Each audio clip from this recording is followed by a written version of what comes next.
I believe that the discomfort with end-of-life discussions comes from the fact that none of us want to die. That's an obvious answer, but I think it's the truth, and it somehow gets overlooked in lots of discussions. What I would like to say to people is that we have learned so much more and are doing such a better job of providing comfort care to individuals that there is such a thing as a good death, a comfortable death, and we have the ability to provide that to their loved ones. If a family member ends up in the intensive care unit, I think it is essential for their family members and loved ones to be their advocate.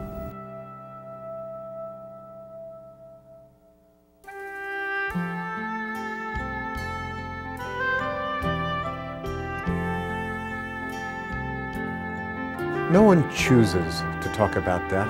Death is not a pleasant topic, and obviously, if possible, we would all choose to avoid it.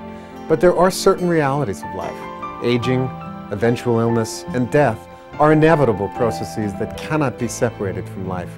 Yet we work very hard to avoid confronting this reality. Even when faced with an illness which will certainly limit the time we have left with our families and loved ones, most of us would choose to avoid the difficult conversations about death and dying.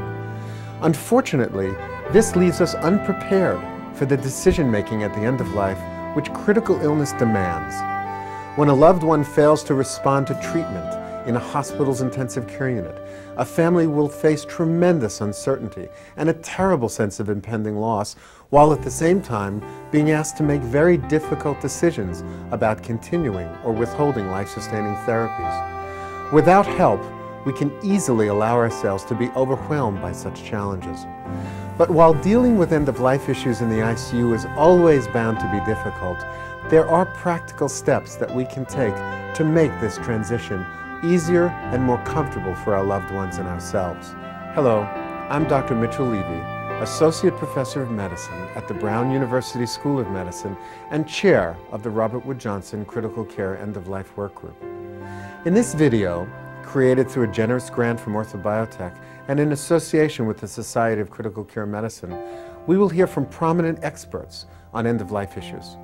They will discuss the many complex decisions faced in the ICU and talk frankly about how we can better cope with end-of-life issues. They'll talk about the importance of advanced planning, communication with physicians, answer questions surrounding the withdrawal of life support, discuss the issues of pain and symptom management, and outline the goals of compassionate end-of-life care. It's our hope that we, as medical practitioners, can offer you some of the tools needed for dealing with life's most difficult transition. We will begin by hearing about the current state of intensive care treatment in America's hospitals and look at the potential barriers to compassionate end-of-life care in the ICU. There's been a lot of attention recently to end-of-life care in general, and there have been a number of studies recently that have shown family dissatisfaction about end-of-life care in the ICU. I don't believe that this is a new phenomenon. What's new is that people are looking at this. This has become an important issue to physicians and nurses and hospitals, and there's been more research in this area to show the dissatisfaction. Many concerns have been raised about insufficient communication and lack of attention to effective pain control and symptom management. I think it's highly appropriate that the public is engaging at this level to help us try to improve end-of-life care. I think the public is very concerned about the care that they receive at the end of life. I think that many families perceive that their loved ones are dying in pain. I think they're worried about being abandoned, feeling as if they're being abandoned, and not having the kinds of support systems that will help them to get through that process in a way that they can have some meaning associated with it, and also that they can maintain a sense of integrity in the process.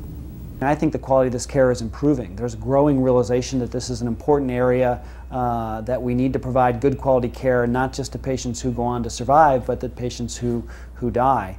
There's better public recognition, there's greater professional recognition that our care is less than optimal, And a great deal of effort is being put into promoting better care practices for dying patients and their family members.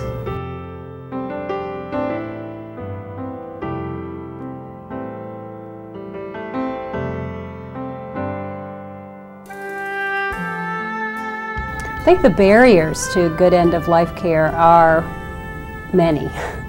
Some of them have to do with the systems of care where people are being cared for at the end of their lives.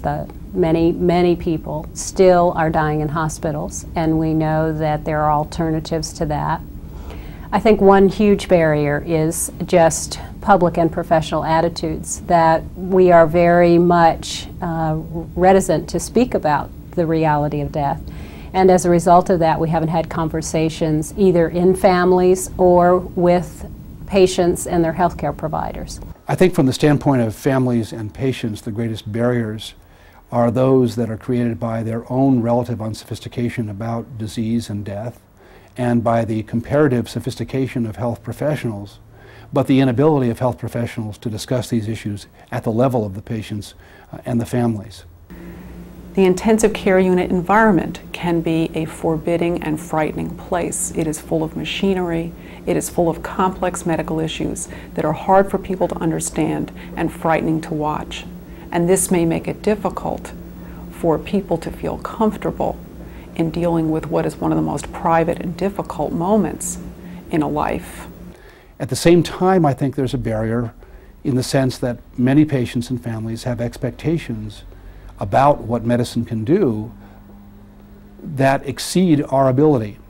At the same time, I think physicians and other professionals have great expectations themselves, but often the expectations, if not great, are less than what families and patients have. And I think people have a hard time getting on the same wavelength so that they can be realistic about what therapy, such as the intensive care unit, can bring. Patients who are seriously ill cannot talk to the caregivers. We cannot talk to them directly. We're often going through family members, next of kin, surrogates, alternate decision makers, and that can be very difficult because we need to try to understand what patients would want if they could speak for themselves, and that often gets mixed up in what other people would want for that patient. I think the most significant barrier to good end-of-life care is communication between family members and clinicians, both physicians and nurses. The care that we provide is often very good, but if we don't communicate well with patients and family members, they don't feel like they're getting good quality care. So I really think that communication is a key. I believe that patients and families need to realize that when a patient is in the intensive care unit, it's because he or she has a very severe illness that he or she may not survive. In fact, there's a mortality associated with being admitted to the intensive care unit that ranges as high as 20% in some medical series. So patients and families need to know that anybody who's ill enough to be in the ICU has a distinct chance of dying. At the same time, they need to know that in the intensive care unit, generally speaking, physicians and nurses and other practitioners are going to do all they can to help the patient recover from the illness, until perhaps a point is reached where recovery is impossible. And at that point, the intensive care unit therapeutic trial is going to be judged a failure from the standpoint of the professionals. And they're going to approach the families and say, or the patients, and say, we don't think things are working out. We believe that care should be withdrawn at this point. Now, ideally, with good communication between the practitioners and the patients and families, if that point does arise, it's going to be obvious to all concerned, and they'll be at a common understanding level so that this doesn't come as a great surprise.